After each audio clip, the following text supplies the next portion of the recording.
So I remember I was sitting there, everybody else was running like crazy around in circles. And I was sitting there relaxing and reading this book about the PDP-11 assembly language, which is the most boring, weird, strange thing. I don't remember why I was reading it because I didn't have a PDP computer, so it was completely, academic. But I just loved it. I loved the idea of it. I know a lot of people, including some of my students, they really have like a long-term 20-year plan, and I was definitely not that good. I really had no plan at all.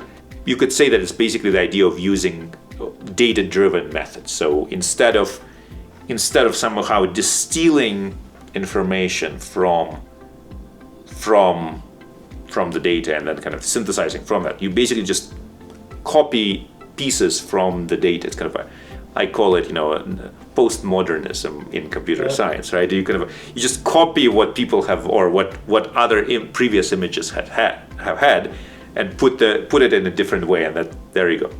I think my PhD was maybe one of the first that used data-driven methods, which was kind of precursor to big data. Big data kind of happened maybe 5-8 years later. Yeah, we were pushing for images to be the big data, because text is text, but text, you take all of Wikipedia, you can basically store it on a thumb drive, right? With images and videos, that's really the big data. When you're looking at something, when you're looking at a scene, it's not just the pixels of that scene that you're seeing. It's not just this particular scene. It's also that you're making connections to all the other scenes of that type that you have seen in your life.